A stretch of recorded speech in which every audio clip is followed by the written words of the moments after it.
आत्मा शब्द इतना बड़ा है। क्या होती है ये आत्मा? आत्म सिद्धांत ये सिद्धांत यही कहता है कि हम सब मूल चेतना है, जन्म और पुनर्जन्म का सिद्धांत। जब एक आत्मा के अंदर इच्छा जागरूक होती है कि वो स्वयं को अनुभव करना चाहता है, तब वो उस समय पहली बारी धरती पर प्रवेश करता है। लॉ ऑफ कर्मा, आपके जीवन में कोई भी चीज बिना कारण नहीं हो रही। वो कैंसर, वो धोखा, वो एक सासू माँ जो आपको हर बारी टोकती रहती है। चौथा मूलभूत सिद्धांत कहता है हर एक आत्मा हर समय प्रगति कर रही है। अगर इस प्रगति की गति को हम आगे बढ़ाना चाहते हैं तो हम पांचवा मूल सिद्धांत को समझते हैं।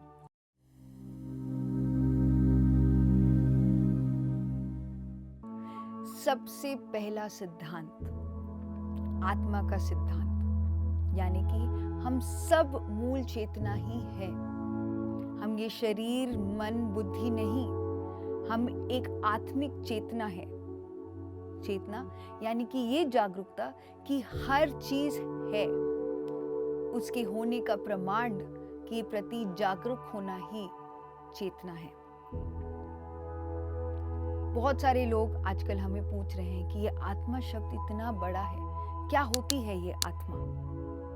तो आत्मा तीन चीजों का समूह है: ऊर्जा, चेतना और ज्ञान। ये सबसे पहला सिद्धांत, भले आप इसको माने या ना माने, यही सत्य है दोस्तों।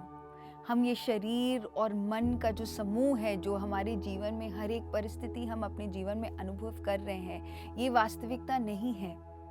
हम ये सब अनुभव करने के लिए आए हैं। इस सिद्धांत को और बेहतर जानने के लिए जो दूसरा मूल सिद्धांत है आध्यात्मिक शास्त्र के अनुसार, वो है जन्म और पुनर्जन्म का सिद्धांत, यानी कि law of incarnation and reincarnation. जब पहली बारी एक आत्मा यानी कि ऊर्जा, चेतना और ज्ञान का समूह, आत्मा इस शरीर को अनुभव करना चाहता है, दूसरा सिद्धांत है जन्म और पुनर्जन्म का सिद्धांत, यानी कि law of incarnation and reincarnation. जब तक हम इस शरीर में प्रवेश नहीं करते, हम हर समय ये एनर्जी, कॉन्शियसनेस, विजडम यानी कि मूल चेतना, एक आत्मिक स्तर पे रहते हैं। यानी कि अभी भी हम भौतिक रियलिटी में नहीं आए हैं, भौतिक जीवन में नहीं जी रहे हैं। हम पूरी तरह से हर एक चीज को, एक ये जो अद्वैत का जो भाव है, वो उसको अनुभव कर रहे हैं। जब एक आत्मा के अंदर इच्छा जागरूक होती है कि वो स्वयं को अनुभव करना चाहता है, तब वो उस समय पहली बारी धरती पर प्रवेश करता है।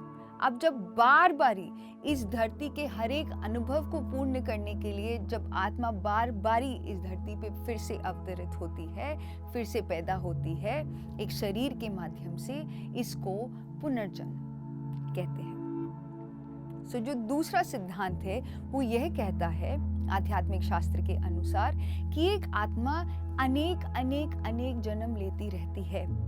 इसलिए जब श्री कृष्ण ने अर्जुन को कहा था, हे अर्जुन, मैं और तुम अनेक अनेक अनेक जन्म जी चुके हैं, एक ही फर्क है, मैं जानता हूं और अभी भी तुम नहीं जानते हो। एक आध्यात्मिक वैज्ञानिक यानी कि एक मास्टर को समझ है, को ये ज्ञान है कि वो सिर्फ इस जन्म के नहीं, अनेक अनेक जन्मों से जन्म ले रहे हैं इस शरीर के माध्यम से। आधे हमारे जो मानसिक और शारीरिक कारण है, प्रॉब्लम्स के कारण है, हमारे पुनर्जन्म के जो हमने कर्म किए थे। और यह तीसरा मूल सिद्धांत है जो है लॉ ऑफ कर्मा, कारण और उसका फल का सिद्धांत, law of cause and effect. हम सब ने कहीं ना कहीं पे ये कभी ना कभी सोचा ही है कि मैंने ऐसे क्या किया मेरे जीवन में कि मुझे आज ऐसे अनुभव करना पड़ रहा है। मैंने तो किसी को धोखा नहीं दिया, तो मेरे साथ ही क्यों बार बार ऐसे हो रहा है। तो मास्टर्स, जब आप इस सिद्धांत के प्रति जागरूक हो जाते हैं, आपको समझ में आता है कि आपके जीवन में कोई भी चीज बिना कारण नहीं हो रही।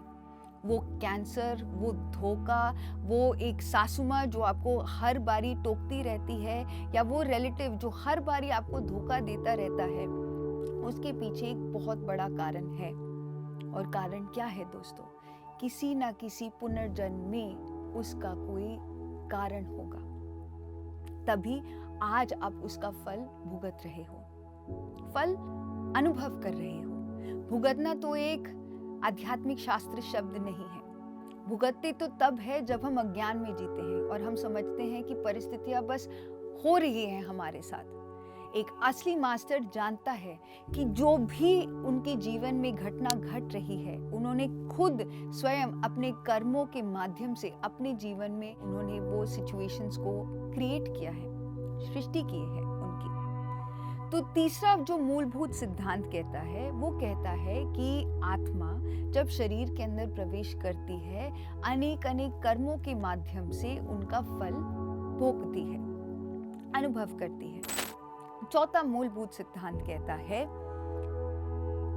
कि एक आत्मा अपनी उन्नति हर समय कर रही है। भले वो एक आत्मा बस एक बाल अवस्था में ही है, वो एक आत्मा अभी भी एक शिशु आत्मा की तरह ही वो अपने आप के जीवन को जी रही है, जैसे कि खाना पीना सोना, सिर्फ पैसा धन दौलत को इकट्ठा करना, कोई सेवा ना करना। या वो भी आत्मा जो बहुत सारा सेवा कर रही है, हर एक आत्मा प्रगति कर रही है। और ये है चौथा सिद्धांत, और वो है परोगमन का सिद्धांत, यानी कि लॉ ऑफ कांस्टेंट प्रोग्रेशन। आप कुछ अच्छा किसी के लिए करो या ना करो, कोई भी कार्य ना भी करो, अगर एक आत्मा इस शरीर के अंदर प्रवेश करती है तो उसकी प्रगति होती ही है। प्रगति क्या है दोस्तों एक आत्मा के लिए? जब हम ये समझ जाते हैं तो हर एक चीज को जीवन में हम आनंदित स्थिति में अनुभव कर सकते हैं, भले वो एक ध्यानी हो ना हो, आज के समय पे वो शाकाहारी हो या ना हो। एक आत्मा हर समय प्रगति करती है। हर एक अनुभव से आत्मा की प्रगति होती है, क्योंकि आत्मा जन्म लेती ही है अनुभव करने के लिए। हम पांचवा मूल सिद्धांत को समझते हैं, और वो है योग सिद्धांत। हाँ, कोई आत्माएं धीरे धीरे सीखना चाहती है, कोई आत्माएं जल्दी इस रफ्तार को, इस आत्मा की यात्रा को बढ़ाना चाहती हैं। तो जब तक एक आत्मा के अंदर वो इच्छा जागरूक नहीं होती कि वो इस प्रगति को और तेजी रफ्तार से आगे लेके जाना चाहते हैं, वो ध्यान, साधना, इन सारी चीजों में नहीं आती। हाँ, आत्मा की यात्रा के अनुकूल जब एक शिशु आत्मा, बाल आत्मा के स्तर पर में भी ये इच्छा ना जागरूक हो कि वो अपनी प्रगति की गति को आगे बढ़ाना चाहे, बट जब आत्मा के अंदर ये एक इच्छा जागृत होती है कि वो भी तेजी रफ्तार से अपनी आत्मा की प्रगति करना चाहते हैं, तो ये योग सिद्धांत का नियम उनके ऊपर लागू हो जाता है, और वो होता है लॉ ऑफ हेस्टनिंग एवोल्यूशन, यानी कि आप अपनी प्रगति को तेजी रफ्तार से आगे बढ़ा सकते हैं। 6 मूल सिद्धांत है, और वो है अनेकानेक का सिद्धांत, यानी कि लॉ ऑफ इन्फिनिटी। आपसे ये प्रश्न पूछती हूँ, हम दिन में कितने अच्छे कार्य कर सकते हैं? इस ब्रह्मांड में कितने सितारे हैं? एक माँ एक बच्चे को कितना प्यार दे सकती है? क्या इसका कोई अंत है? हम भले इस सिद्धांत के प्रति जागरूक हो ना हो, सृष्टि का जो मूलभूत सिद्धांत यही है, अनेकानेक का सिद्धांत। एक आत्मा की यात्रा अनंत है दोस्तों। आज आपने जो भी ज्ञान प्राप्त किया, और आज के बाद जो भी आप ज्ञान प्राप्त करते रहेंगे, उस सब से आपका अनुभव और गहरा होने लगेगा। हाँ, बहुत सारे लोग कहते हैं कि मुझे ध्यान की आवश्यकता नहीं है, मेरा जीवन तो बिल्कुल ठीक है, मैं बहुत खुश हूँ अपनी लाइफ में, मुझे तो ध्यान की ज़रूरत नहीं है। तो योग सिद्धांत के अनुकूल आप उस ही खुशी और आनंद को और डीपर वे में अनुभव कर सकते हैं, और भी एक गहराई से जीवन के सत्य को जानते हुए, समझते हुए जी सकते हैं। और ये गहराई को जानने में कोई लिमिट नहीं है। आनंद अनंत है, दुख जितना अनंत है, आनंद अनंत है। जो अच्छे कर्म हम कर सकते हैं वो अनंत है, जितने लोग की हम मदद करना चाहते हैं वो अनंत है। ये अनेक अनेक सिद्धांत के अनुकूल सृष्टि में कोई अंत नहीं है।